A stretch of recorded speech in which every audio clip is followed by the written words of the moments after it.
welcome to another refreshing and purposeful episode of She Decides. I'm your host, Staci Swiderski.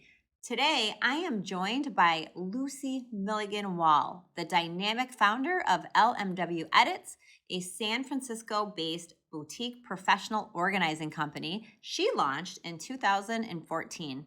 Lucy specializes in common sense solutions for modern urban living, helping everyone from dual income families and tech CEOs to tweens, teens, and recent graduates bring clarity and ease into their everyday spaces.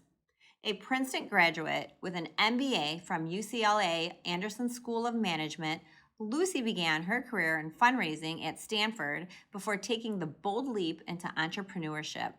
Her belief is simple, yet transformative. Everyone can be organized, and an organized home is the foundation of a life well lived. More than bins and systems, Lucy's work is about helping people make space for the relationships, activities, and passion projects that matter most. When she decides to live with intention, she creates room for joy, purpose, and freedom. You know who made it. Welcome, everybody, to our next episode on She Decides. I am your host, Staci Swiderski, and today we have the wonderful Lucy Milligan Wahl of LMW Edits, based out of California. And we're going to learn more about organizing and just really keeping your household and your life together, which obviously helps our mindset be together, right? When we are decluttered. So this is going to be an amazing and fun episode. And I know I'm going to learn a ton about more of organizing my life. And I'm sure our listeners will too. So welcome so much, Lucy, to our podcast. Thank you so much for having me. I'm happy to be here. Yes. So, diving in, let's talk a little bit about when did you launch your company? It's been well over a decade now. Yes, way back in 2014. Yeah, it's been a while. So you've been doing this for, quite some time. Can you tell us more about what really intrigued you to launch your company? Yeah, well, there were a couple of reasons why I launched a company. For the first reason was I needed something to do because I was sort of disillusioned with my previous career. So I worked in nonprofit fundraising, and then I went and got an MBA, and I was excited to accelerate my career. And it turned out that wasn't really going to happen. I was just going to go back to doing the same job I had done before, just being responsible for raising larger amounts of money, but same job. And that was sort of like, ooh, I've learned so much. I've grown so much as a person during this MBA program. And then I'm just going to go back where I came from. Like that's not so great. You're like, I want to progress forward, right? You want to exactly keep moving forward, keep growing. Exactly. And so that was part of it. It's like, okay, now what do I do? Because I've just gone to expensive school. I can't go to more expensive school. I was going to say, can you share that too? The college that you graduated from. I mean, you have a very impressive education there. Yeah. I went to Princeton for my undergrad, and then I worked as a fundraiser at Stanford University, and then I went and got my MBA at UCLA. I'm a real California girl, so it was a really great experience at UCLA. But it really opened my eyes to possibilities, and people were starting businesses right and left and companies coming out of that. I mean, I came out of that program during the Great Recession in 2010, and so the jobs that had been there for MBA students just weren't there anymore, and so people were starting their own thing. And I thought, well, this guy sitting next to me in lecture can start a company. I can too. I have the same education. I can do it. Right. Exactly. And so that was the impetus of starting a business. And then it was, well, what business do I start? What am I good at? What can I really love and get behind? That won't require more expensive school, right? And I think you hit the nail on the head. I think you hit the nail on the head with that. Is like, what am I good at? Yes. What can I offer, and yes, to make a business out of that, a company out of that? Exactly. And it wasn't just like, what are the industries that are making money, but what can I do? And I think I can bring my own special sauce too. And so talking to friends and family, people kept saying to me, you're really organized. You should make something about that. And this was 2014, remember? Actually, before. So I graduated in 2010. I had this period of various things. And at that time, organizing wasn't as visible. in the culture, right? Like we didn't have Mm-hmm. the home edit yet. We didn't have Marie Kondo yet. She hadn't even launched her book in the US. So it was sort of unknown, but I started researching the industry, realized there's lots of organizers out there. And so this is definitely a business. But not only that, I have something special to offer because most of the organizing at that time, the content and the businesses were really geared to a sort of traditional suburban lifestyle. So you've got a house in the suburbs with a 2 or 3 car garage. You've got a pantry, you've got a laundry room, you've got a basement. Probably have a stay-at-home mom, and that's a lifestyle that many people live, and they are being served well by the organizing industry, and that's awesome. However, that was not my reality. I was I feel like coming that out was of grad not mine. school. All my friends were living in cities. We were all, young professionals. If people were coupled up or having kids, both people were working. So small spaces, small apartments, busy, busy, busy professionals. I'd And I say little thought, time. little time, little spaces. And I thought, Mm-hmm. these people I know, these are me and my friends. These people I can serve in a way that no one has really talked about yet in professional organizing. And so that was when I knew this is what I'm going to do, because I enjoy it, I'm good at it, and I have a unique spin. And have you always felt that you were very organized, even as like a young child? Did you always just Yes. always, feel that need to like have it together? Like, Yes, yes. yes. I am naturally drawn to organization for sure. However, I will tell you that the person who taught me how to organize is my dad. My dad is a very Okay. organized guy. He was the one who taught us how to tidy up, and he would make sure that we would make our beds in the morning and fold our towels and put them on the rack after we took a bath and all that stuff when we were kids. So I am naturally inclined to want things in order. I think I've always seen the benefit of it for myself, and it Mm-hmm. relaxes me. But also, I was taught the skills importantly by my dad. Oh, that is so neat. Now what about your siblings? Are they organized, being taught the same? I have one sibling, my sister, Okay. and she was the slob one when we were kids, but it turns out she absorbed those skills too, because now she's pretty organized. She's pretty Yeah, organized. and And I feel especially when it comes to her work, she's very yeah, organized.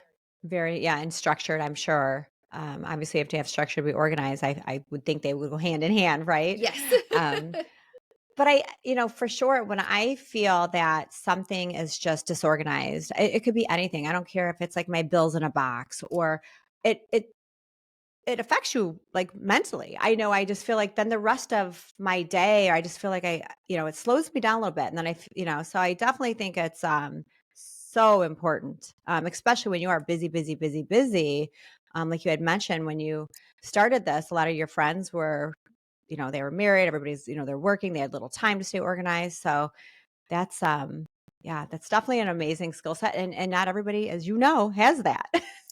That's right. Now, but the interesting thing is, I believe everyone can learn how to be organized, because I believe that being organized is a set of skills. It's not a personality trait.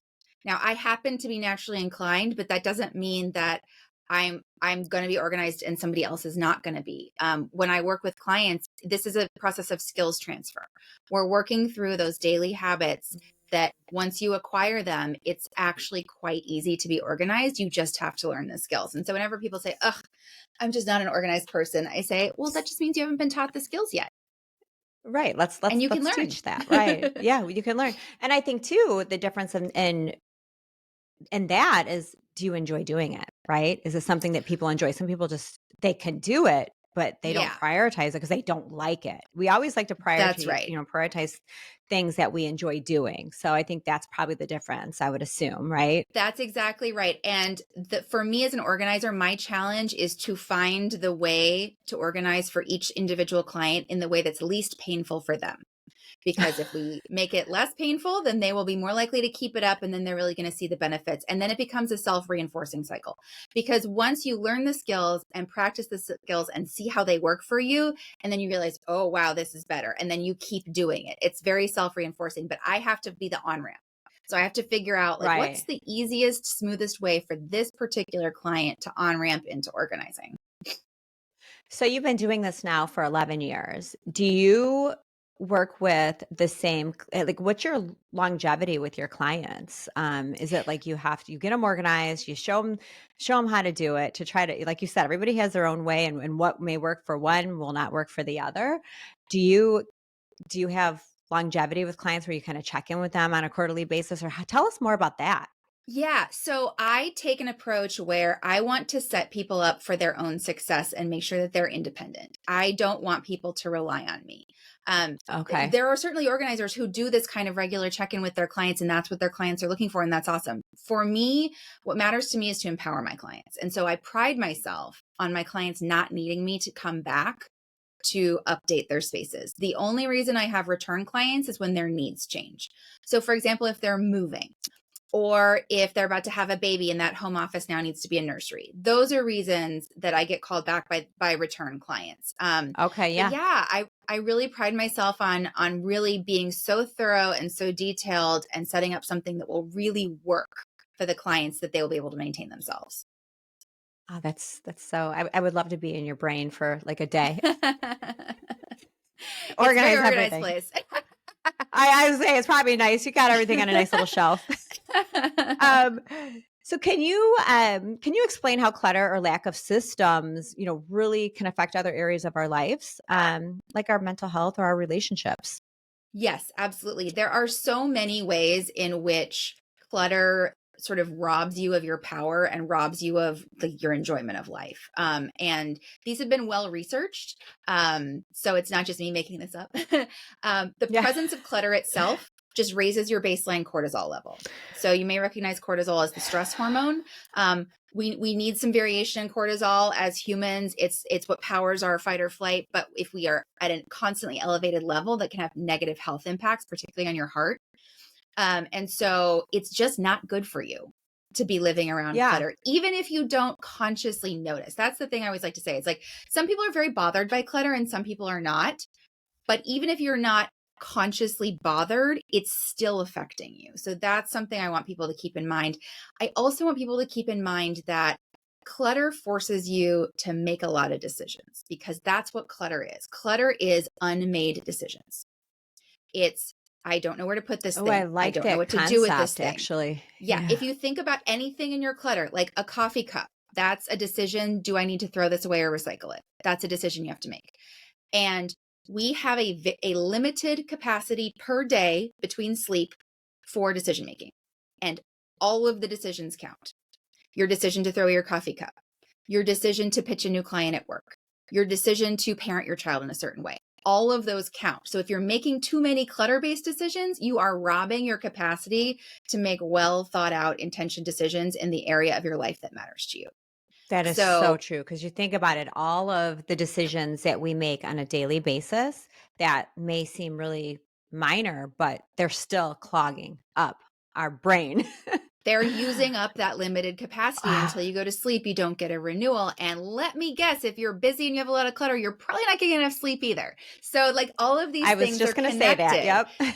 Yeah. So, and the sort of psychological term for this is called decision fatigue. But it's very real, and I see it with my clients. And so I try to get people to think about decluttering and organizing as something you do for your own potential, your own health, instead of something you do to show others that you did it.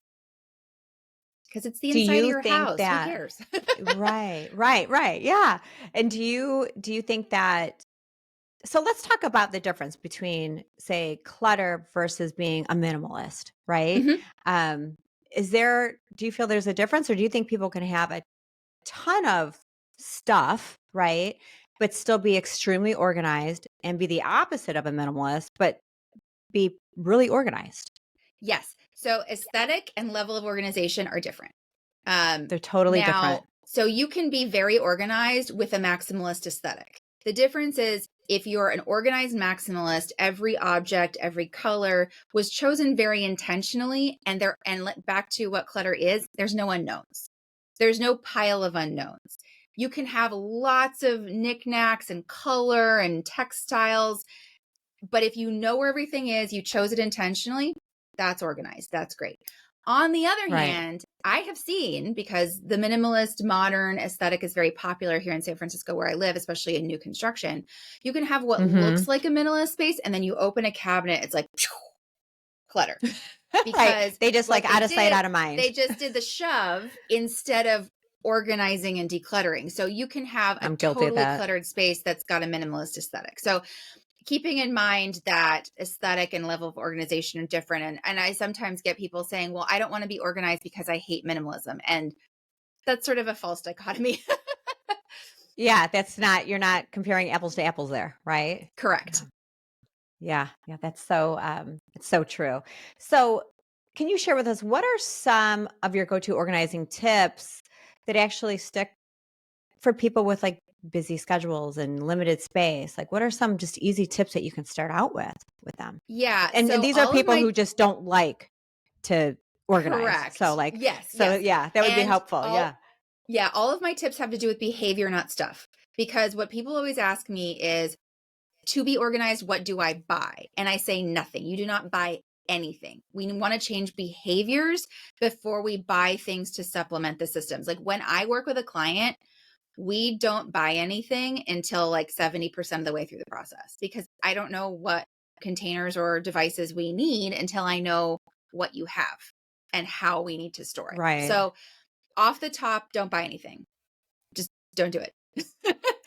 And I So would think first, too, like any of those items could, it may look like clutter to some, but it may be meaningful to them too. So it's like I can imagine that too, absolutely. where yeah. Absolutely. Yeah.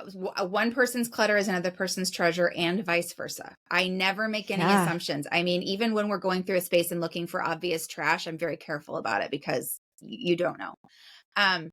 But my number one tip is the less you have, the easier it is to stay organized. Full stop. If you get rid of stuff, you just put organizing on easy mode. And there's a stat out there that the average home has 300,000 objects in the United States. Oh my God. That's a lot of stuff. You can't keep track That's of a that in your lot. brain. Even if you had 300,000 objects that each individually appeared to be useful, you're not using them. You can't. And this is in your home. So imagine This is like in all your the home. other, like you go back to like what you're sharing earlier, like with the decisions that you have to make on a daily basis. We're not talking Yes. about, parenting your children if you have children, or at work, or running a company, or whatever it may be. I have to go get an oil change, and how am I going to fit that in? So yeah, wow, Yeah. that's a lot. Yeah. So decreasing the number of objects that you have, the less you have, the easier it is. And the other fun thing is the less you have, the more expensive your space appears to be.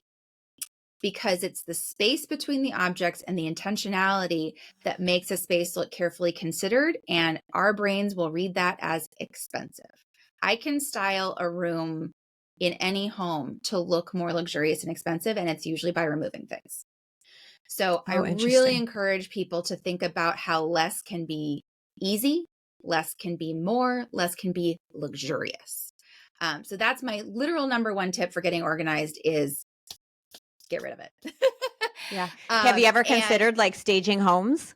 Have you ever done that, I like have for not, real because estate? to be honest with you, if I decorated a space, it would end up all beige. And I don't even like beige. I can take what's there and make magic. I can't create new. You know what I mean? Okay. Yeah. So Yeah. I Yeah. love working with somebody's pre-existing aesthetic. And actually, It's now that like you you mention want to it, walk into the clutter. I do. And And now that you mention it, yes, I work in partnership with interior designers all the time because I don't want to do what they do and they don't want to do what I do. they want to do So what you do. we're really natural partners that way. But yeah, so my number It one totally tip makes is sense. minimize. And then my number two tip is, and this applies to anything, when in doubt, do it now. Because when we put it down and say, I'm going to do it later, that's the start of a pile of clutter. That's how it Yep. happens. And then it just piles up, and then Exactly. push it aside. Exactly. Like me, I'll put it in a box, and I'll put that in the cabinet, and it's out of sight, out of mind. So I don't have to look at the clutter, but it Yep. appears super clean in the house. Yep. But yeah, in my mind though, I know it's driving me nuts because I want to go through all that information. It's weighing on you. It's and all weighing that. on you. Yes. Yep. Yes. Yep. Yes. And the when in doubt, do it now applies to also when things come in. As things cross your front door, that's the time to make a decision about whether it comes in or whether it goes. So, for example, I have a lot of clients who are parents of small children. The party favor bags from birthday parties are real. They're full of cheap toys. Most parents are like, I don't really want these in my house. The time to decide that is when you're walking in the door. A lot of my clients Right. in their drop Done zone in by there. their door will do a trash can. And so they can just done.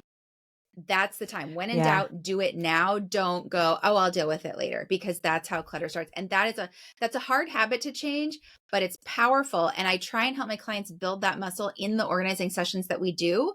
So when I'm going through something, I'm like, okay, what is this? And they're like, oh, that goes in the kitchen. I will hand it to them and say, go put it in the kitchen right now.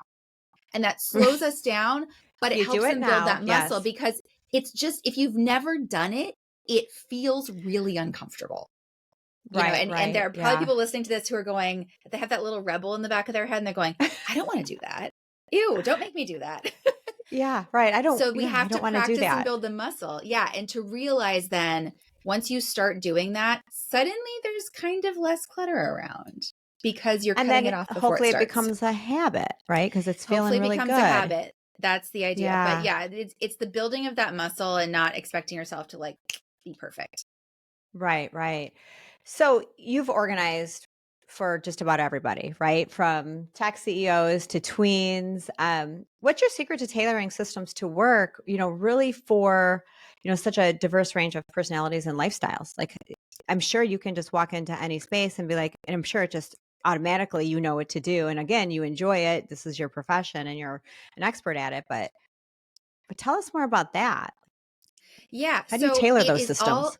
yeah, it's all very focused on the client and the way that they think. So I don't come in with a preconceived notion of how the space needs to look, because it'll probably end up looking the way I think it will, but how it functions might be very different than I assume.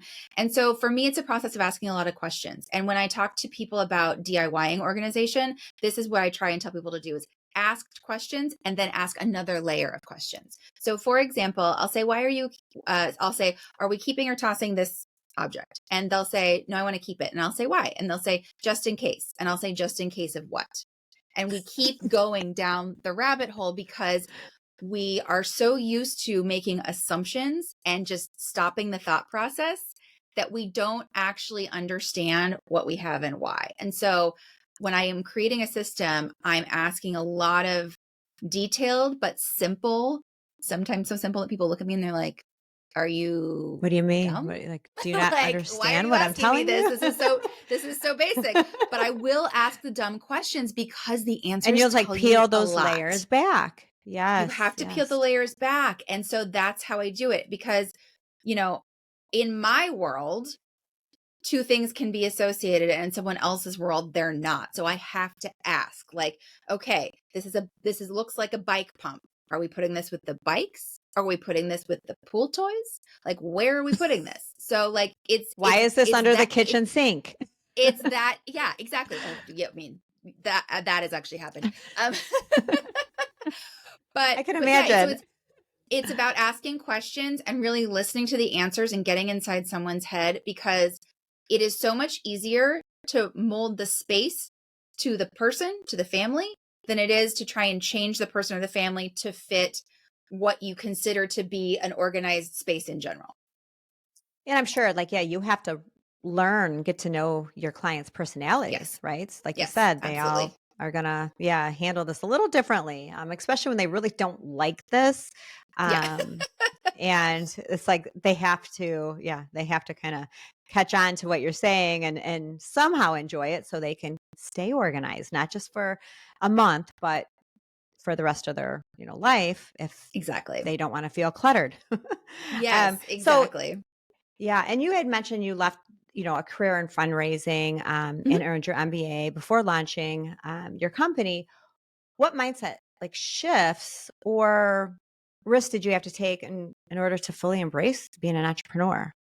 Was that pretty scary for you, or was it something you're like, Yes. you know what? I was going to say, a lot of times the entrepreneurship No, is scary. it is scary. And I think, I had never considered it before, honestly, until I had, graduated from my MBA program. I was like, oh, now what do I do? I never thought of myself as the type who would be an entrepreneur. In fact, I still kind of don't. And being an entrepreneur is hard in a lot of ways. And being self-directed is a big challenge. Which is why I try to surround myself with good team, good supports. Cause like when you feel like you're alone, it's pretty rough.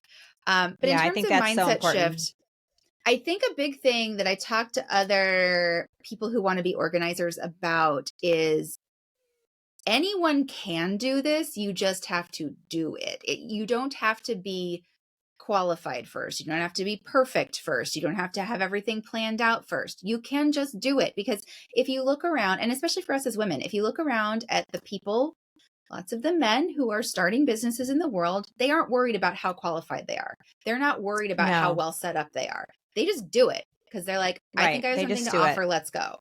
And so Right. They're that's not kind being of a the perfectionist. Like I exactly. think a lot of us women try to be, right? Where men We are just do. kind of And like, let's just do it. especially people who are drawn to organizing tend to be way perfectionist. And so the Right. mindset shift for me that's really important is I'm just as smart and capable as any other person who started a business yesterday.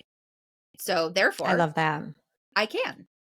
Why can't I? If they're doing it, I can do it. Right. And Exactly. especially, I think, too, when you know you're good at something, you enjoy it. I think that's most important when you're starting a business, that you're good at it, obviously. Yes. Um, and then, and then I think the third is when you have a passion for something and that falls into play. I mean, you're set up for complete success, right? Because if you don't like it, you're not going to want to keep doing it no matter what, right? Yes. They all Truly. really fall into place. But you can have passion for something. It doesn't mean it's going to be a great business idea. But Right. if you really are great at something, then that's another story, right? And you Yeah. enjoy it, obviously. And I think too, like I was good at organizing when I started this business. But when I look back at the growth that I've had from when I started to now, it's mind blowing. Like you want to be good at something and feel like you're good at something, but you don't need to be the best when you start. You just need to No, be good because you learn so much. I mean, I tell my clients, part of why you want to hire me and part of why you're bringing me in is I have a lot of data. I've seen a lot of families and a lot of clients, and enough that I can start to see patterns over people over time. And so I can give you really good information about an idea that you have or something you want to try about how I've seen that work or not work in the past. And I didn't have that when I started, and there's no right. substitute for that, for that experience. So knowing that you're good at something and that you're passionate about it, but also knowing that you will learn and grow. And that's the point. Yes, along the way. And there's always pivots and there's, you that's how you become successful. And you're going to hit some brick walls along the way, but that's okay. You Yeah, as definitely. long as owning a company and being an entrepreneur, it's a lot of work, but it's so well worth it in the end, right? And like you said Yes, earlier, surrounding yourself around people who are like-minded, it's so important. That's going absolutely. to really lift you up and understand, what it's like to be an entrepreneur for sure. Um, so you're also deeply involved in nonprofit and volunteer work as well. How has giving back shaped the way that you run your own business, and how do you balance that with your personal life? Yeah. So to me, I have kind of like three tracks in my life. One is my business, one is my nonprofit work, and then one is sort of my relationships and social life. And I was raised thinking And of that giving course, you back would it. have that organized. Right. You would have it. I wouldn't Exactly. expect anything Exactly. different. Exactly. Yeah. So, but I was raised with the idea that we give back. That's part of what we do. That's always been part of my life. And for me, like giving back for me is really effective when I serve on a nonprofit board, because that's where strategic skills, organizing skills, critical thinking skills really come into play. And those are skills I can offer. With my fundraising background and my MBA background, like that, I have something to bring to a nonprofit board. So that's kind of why I do Yeah, that give type of back. Yep. service. But you know I to me it's the best way to create community. It's the best way to understand things outside yourself, to learn and grow. For 9 years, I was on the board of an arts organization based in San Francisco that is dominated by sort of the LGBT community, the BIPOC community. And for me, that was just such an incredible learning experience. I was able to bring my skills, obviously, but I learned so much and I grew so much as a person. I think that give and take is why volunteering is so exciting and so fulfilling. And I so it agree with informs my that. it informs my Yes, business being in open that. minded. Exactly. And I want to be an empathetic business owner and the kind of boss that somebody wants to work for. That's really important to me. I'm not in this business to try and wring every last cent out of it. That's not why I'm here. I'm here to serve and to help people and to help people grow. And so that's how I think about growing my business. So I think that and my nonprofit work are actually pretty complementary in that way. Oh, yeah, I love that. I think it's so important for sure to have that want to give back. It's fulfilling, and then you see, when everybody else is really have the same mindset, right? To want to do that when you have the opportunity to do it, right? I think Hmm. it's important. It's a learning process, like you said. You surround yourself around people that you can learn from, and so it's a Yes. give and take, and it's a beautiful thing. So I'm a firm believer on that as well. Um, yeah. So how can creating structure and systems at home open up like more freedom and time to focus on, things that really matter? How do you feel that really comes into place? Yeah. So if you think about like the chunk of somebody's day between when, say, kids come home from school and parents fall into bed at night, what are you actually doing physically during that time? And a lot of the stuff you're doing during that time is not that fun. It's like maybe we throw in a load of laundry, we're prepping dinner, we're doing dishes, we're helping kids with It's like your homework. Oh my God, everyday, like it's something almost broke, like I need to go chores. fix it, like Right. that kind of stuff. And if you think about each of those tasks, what you're physically doing. I'm pawing through a cabinet looking for the screwdriver. I'm, sorting through like a giant pile of laundry and I don't want to fold it, so I'm going to do it later. And like everything that you do that's like just daily life upkeep is faster and easier when your space is organized. And then that time, that's the time that's allotted in your day for family time, right? Or for time with your significant other, or time with your pet, or Right. time to be creative, to work on your hobbies. So if you're spending all of that time looking for stuff and putting stuff off, you're just not going to be able to actually connect in those ways you want to connect with the people and the projects that are important to you. So it's very practical. It's literally like I'm watching people look for something and I'm saying, those are seconds and minutes you can't get back. And I know You you want to be cannot get spending them back. some other way. And as we know, the days go by so fast, and Yes. especially when, if people are working full time and then, they have maybe 2 hours to get home, enjoy, life, and then it's time Yes. to unwind and go to bed. And so, Yes. I know you do the, obviously the organizing and, physical things, but do you help people as well? Like even to become organized in their own mind? Like, hey, say social media. You can sit there and scroll and scroll and scroll on social media for, look at people's screen time on their phone and say they're spending, 3 hours a day on social media. I mean, that too, I feel like is just clutter because it's information that's clogging your brain. It's taking away from being organized in your home or in your life. So do you also work with people on that as well? So I don't work on the time management and productivity side of organizing as much. I'm more focused on the stuff, Hmm. but it absolutely Hmm. comes up, because I'm sure. and the Yeah. social media thing, that is very relevant to me because I'll say to a client, okay, so in order to maintain this system, here's what you need to do. And they'll go, "Ugh, I don't want to do that. I don't have time."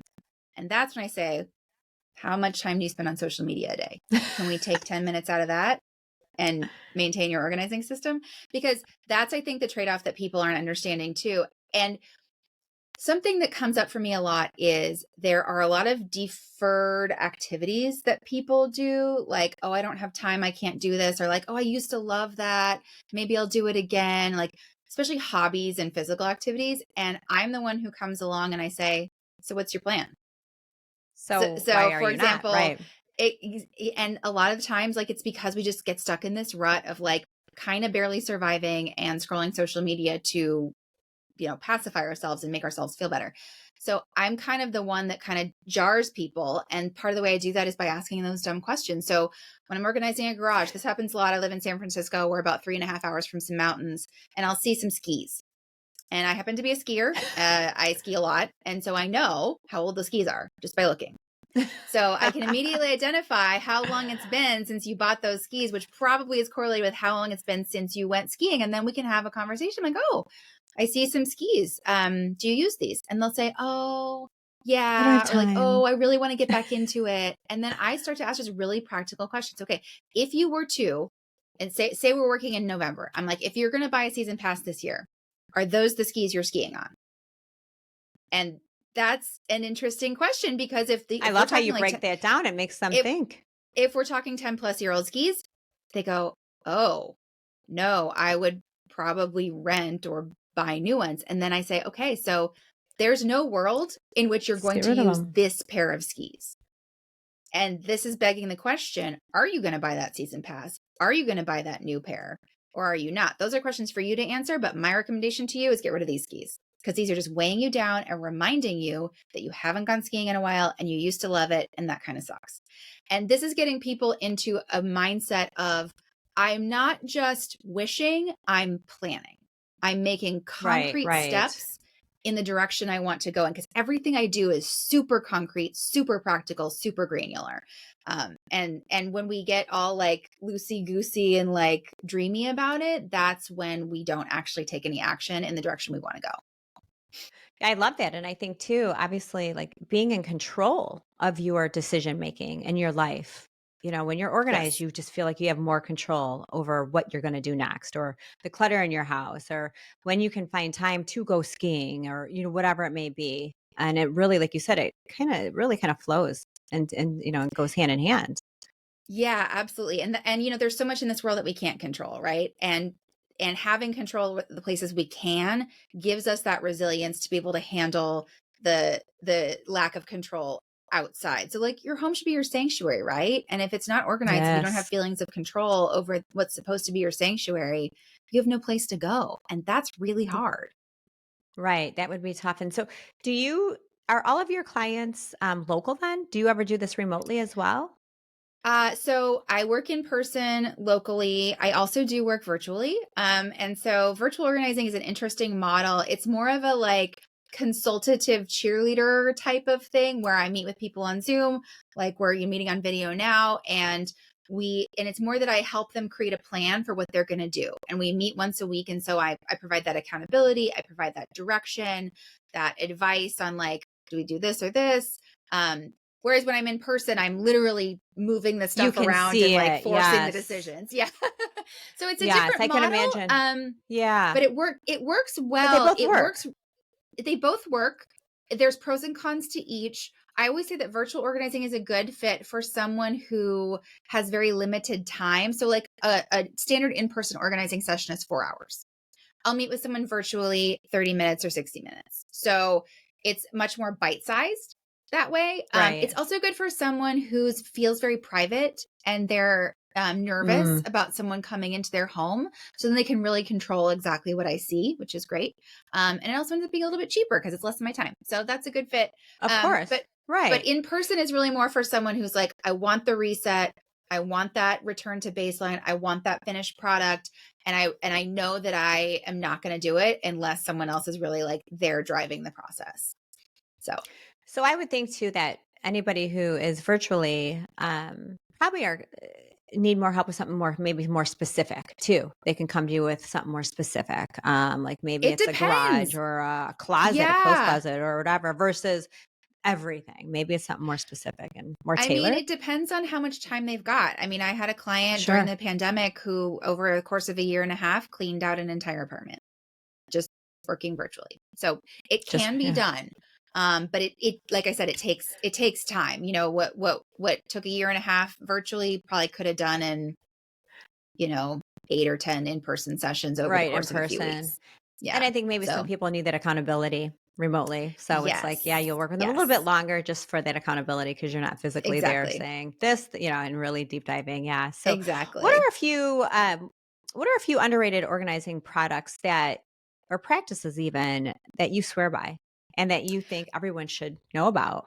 Yeah. So in terms of a product, I swear by hooks. Just put a hook on the wall.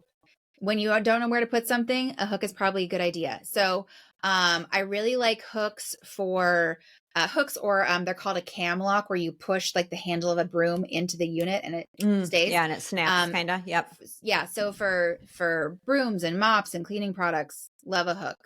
For, a robe on the back of the door, if there's no place for a towel bar, put hooks for towels in a bathroom. On the inside of a kitchen cabinet, you can put hooks for anything that you would need under a sink or for dish towels, in a closet.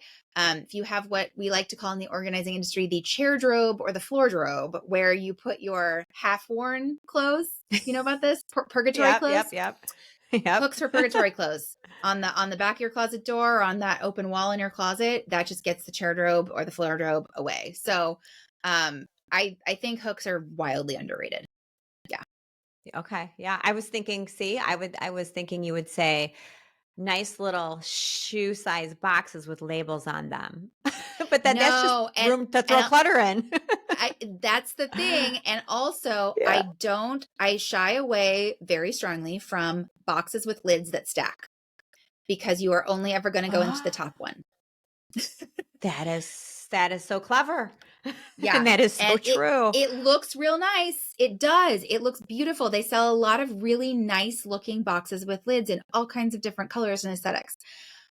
Boxes with lids are for garages and attics, because you are going to know in Maybe advance what you're seasonal going or for, and you're going to be willing to take off the stack and open it up, but for something you're using every day. I mean, my biggest closet pet peeve is they don't put in enough shelves, because you don't want to stack boxes on shelves. You want the shelves to be just far enough apart for whatever you're putting there, because right, stacks are a very disaster. specific.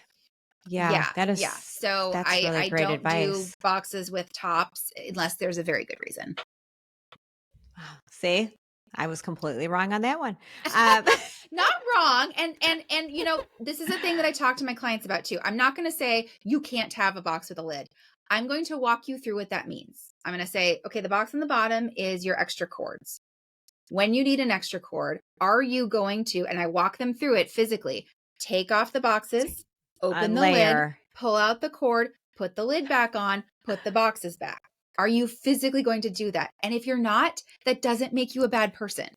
Not a good idea. It has nothing to right. do with your value. It's just what is your brain likely to do? Some people love the look of the boxes with lids with labels so much. The whole aesthetic they're like, look, yep, right? no problem. I'm in. I'm willing to do it. As long as they're going to use it. As long as they're going to. As long as you're going to use it. Yes. Yep. That's really great advice. So a few questions here. What is it like being a female founder in one of the most, I feel, it's very competitive spaces and innovation driven, cities in the world? I mean, it's it's interesting. I would say that a lot of founders draw a line between tech businesses and service businesses like mine. And so in my space, there actually are a lot of female founders, which is awesome. Most organizers are women at this point. There are some lovely gentlemen in our field for sure, but so I tend to be in a very female friendly world.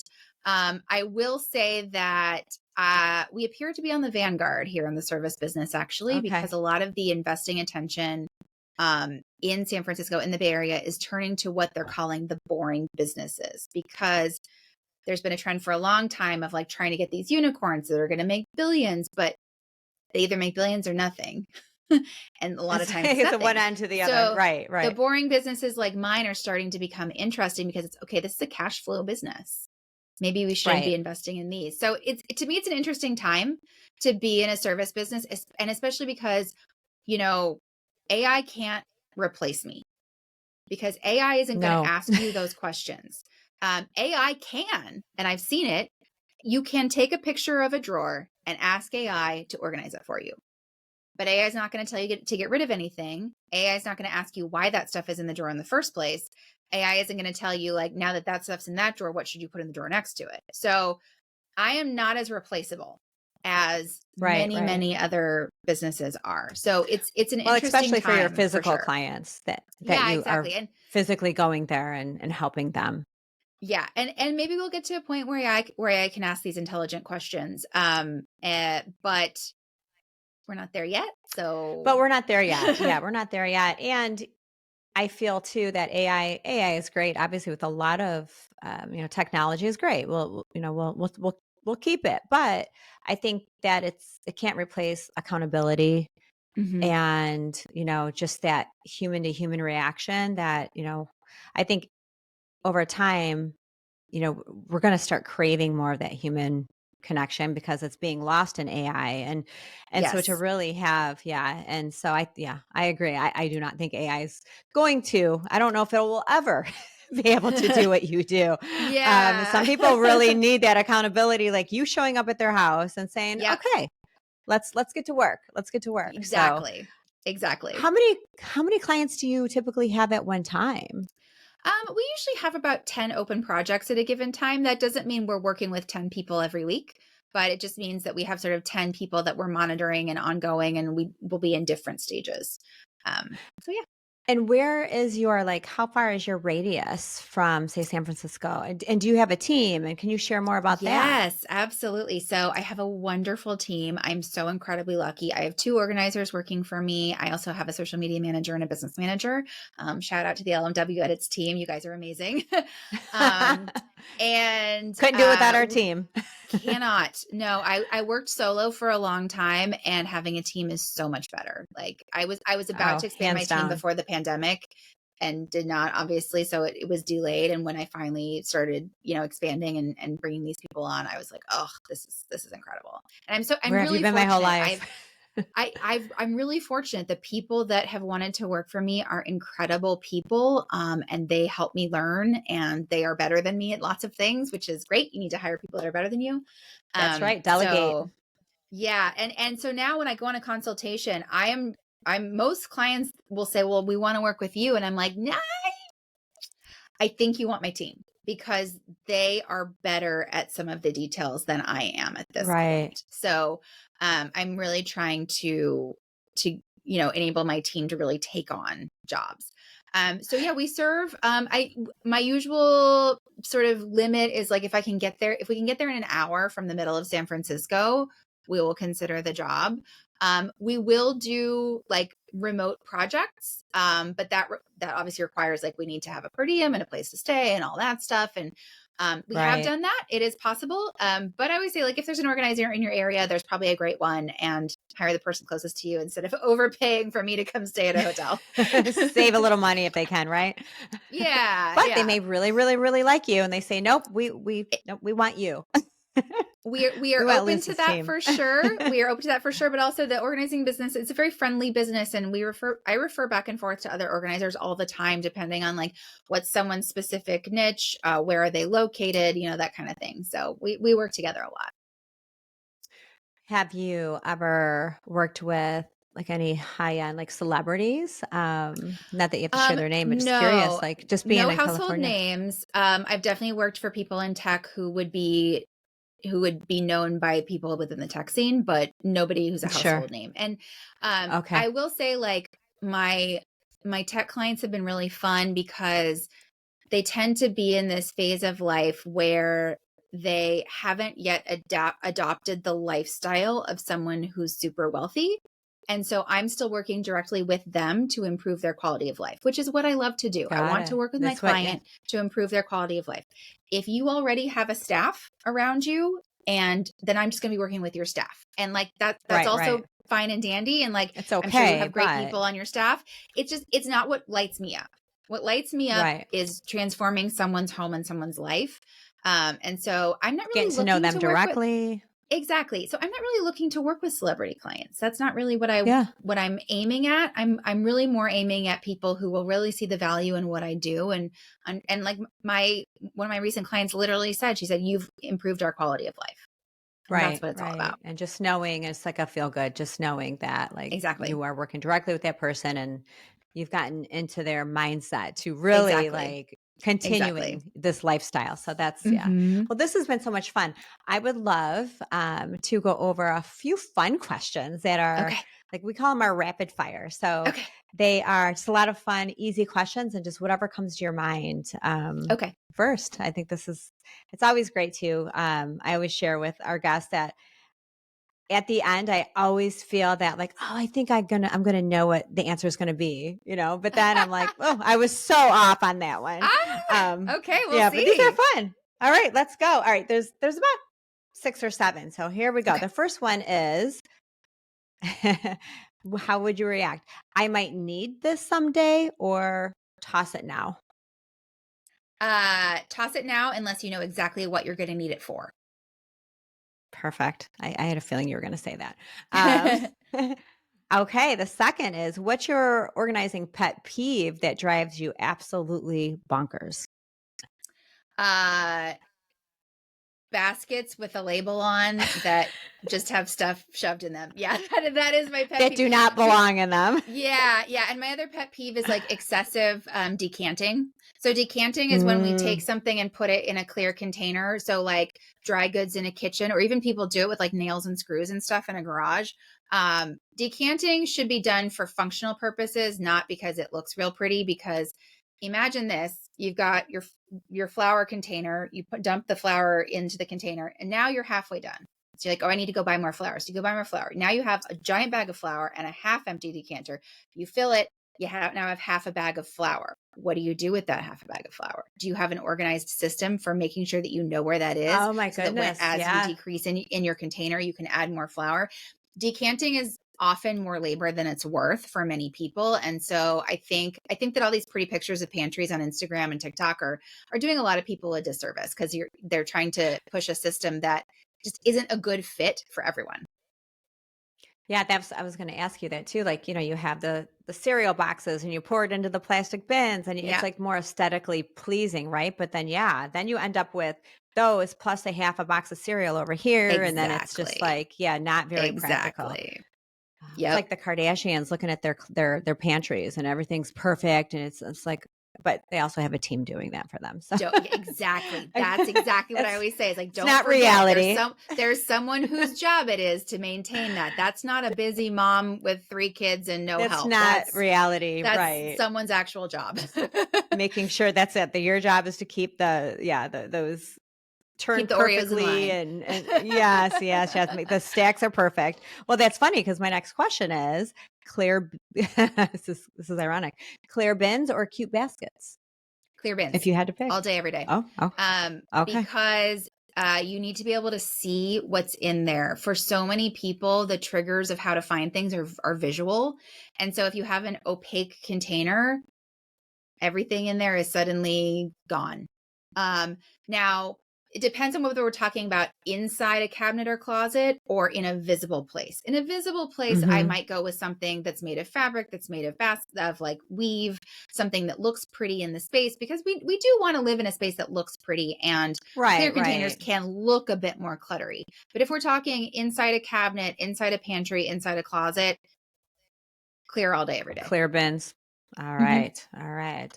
All right. The next one. What's your go-to snack when you're mid-organizing and need a break? I'm so bad about this. My team always has to remind me, like, when was the last time you had a drink of water? Go have a drink of water. So I do always have a water bottle with me. I'm not as good about snacks as I should be, but like some kind of like grain-free energy bar is going to be my go-to. Okay, something quick, easy. All right. Mhm. All right. The next one. This is a good one. Organize a closet or your junk drawer first. Oh, it depends.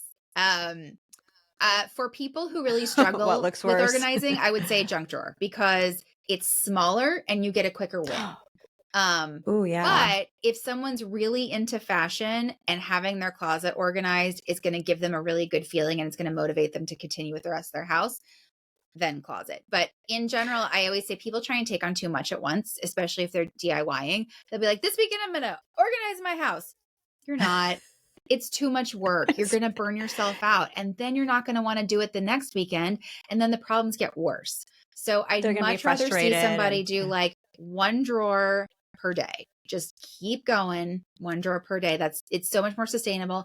And you will learn as you do that. Like, we learn as we work with clients what somebody's patterns are, what they tend to do that they may not even have known about themselves. Like, for example, I can tell if you use subscribe and save by looking in your laundry room, because you'll Oh, have wow. way too much of something. There's way it's all just piling up. It It's just just keeps piling coming. It up. just keeps coming. They need to slow that down. Exactly. All right. A couple more. What's the Okay. most unexpected thing you've ever found while organizing someone's home? Oh my gosh. What I immediately think of is I was organizing a home for a client with an elderly relative, and we were going through some paperwork, and out came an original Walmart business card from like an executive at Walmart from like the 70s. And I was just like, that's so cool. How about that? I mean, we tossed it, of course, It's because like no an one needs that business antique. card. Nobody yeah, needs. it I was was going to just so ask you, did you save it? it was just so interesting. And it was a moment for the client to be like, oh yeah, my dad like worked with Walmart back in the day. So those kinds of things Aw. are always really interesting, and they can be interesting, and you also don't need to keep them. It can just be a moment of, or you like take a Yeah. picture and then we move on. A Year moment of cycle. remembrance, because if they would have never found it, they Exactly. wouldn't have thought about it anyways, right? Exactly. Yep. Oh, okay. Last but not least, if you could only organize one room for the rest of your life, kitchen, closet, or garage, what are you picking? Between those three, closet. However, my personal favorite is bathrooms. Because I love dealing with like the products, like what's expired, what don't we use anymore? Like, let's set you up so you can like enjoy your skincare routine, enjoy your makeup, like really use everything. Because I think for a lot of people, that's a place where they just like, well, I can see the toothpaste and I can see my sunscreen, and like I'll dig for my makeup if I feel like it. But an organized bathroom can really be a strong form of self-care. So I really like bathrooms. I would agree with you on that one. I would definitely think my bathroom too, and like my makeup drawer that's in my bathroom. Mm-hmm. It's Mm-hmm. so, because if you're organizing it, rather than like if you're almost out of, say, that foundation, use it Mm-hmm. until it's gone and then replace it, rather than keeping it in there and loading it up more and more and more, and then you have all Exactly. this outdated makeup that you shouldn't be wearing anyways. Exactly. Yes. And then it just I becomes love a for that hot reason, mess. I love pantries and bathrooms because things expire in both. And so we have to Yes. really Oh think yeah, good point. strategically Hmm. about what you actually consume, whether you're eating it or you're putting it on your face, what you actually consume and what rate you need to buy things at. And, even if it's not expired, are you actually going to consume it? Because, there might have been this great idea to have healthy snacks, but everyone in your house hates that particular snack. So now what are we going to do? So Right, right. And are that's, you that's, seeing I was gonna ask, are you seeing people still using, like, old school coupons? Or is it more like now everything's I, digital? um, until recently, every client I worked with had a giant wad of Bed Bath and Beyond coupons. Remember those, the giant blue ones that came in the mail that were Oh, 20% yeah. off? Now that Bed Bath and Yep, Beyond yep. sort of like went defunct, I think they're They rebranding and kinda yep. relaunching, but it's ever since they went defunct, that's not as big of I a hope deal. But they do. that was sort of the last bastion of the paper coupons for most of my clients, because everyone was like, I need these because then I'll just go to the store and I don't want to miss out on the 20% off. What I had to tell people was, you don't need the blue thing. They send them out like candy. You can just walk in the store and be like, hey, I got the thing in the mail with the 20% off. Can you add it to my thing? And they'll do it. So Right, or I think of like, what is it? Kohl's Cash, the Kohl's, yeah, and then they give you the yeah, but you don't really need it. They ask for your phone number anyways. They'll it's in pull it your up at the account. register. So It's it's in your okay account. to Yep. it's okay to get rid of all that stuff. One last question for you. So what would you suggest for organizing like physical bills that come in the mail? Mm-hmm. So we have a lot, obviously these days on Mm-hmm. auto pay and all that, but things that we don't. Yep. What would you like? Where would you suggest people have their bill drawer or their bill? Like, how would you tell us more about So that? I like an old fashioned, I mean like pre-computers, old fashioned Yeah. inbox.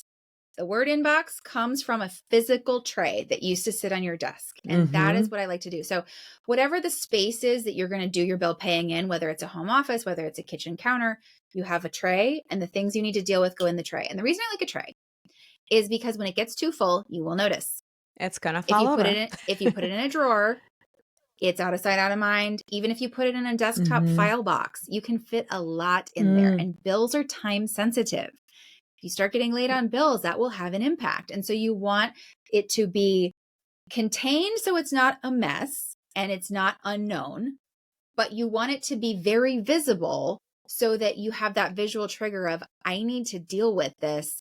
And you're not going to keep putting it off and putting it off and putting it off. So to me, bills are part of like, number one, we need to have a good system of dealing with mail. So to remember, as it crosses your front door, that's your decision-making time. So as you're bringing the mail in, what if this is trash? Immediately throw it away. Guess what? Most of it is. That's my challenge is the mail. Yep. Yep. Put a trash can Yeah. somewhere in your path from where you take your mail to where you usually drop it. Somewhere in that path, there needs to be a trash can physically. So as you're walking into the trash can, just dump it as it. Yep. Just dump it. Junk mail, anything you don't need, just dump it. Yep. Because as it starts to pile with junk mail, then your brain goes, I need to make a decision about all of that, not just the non-junk. And so then it feels like a bigger job and it feels worse. And then you put it off more and cycle repeats. It adds to that 300 things. That's 300,000 things that are in your home. Exactly. Now you have 300,052. Yes, more useless content in your brain that you need to free up to really focus on priority decisions. Yes. Exactly. Well, this has been so much fun, Lucy. Thank you so much for joining us. I know that the listeners are going to just get a wealth of help just by, listening to our podcast and your amazing words of wisdom with organizing. So thank you again for joining us. You're so welcome. It was so fun to be here. Great conversation. And I hope people find it helpful. Yeah, thank you so much.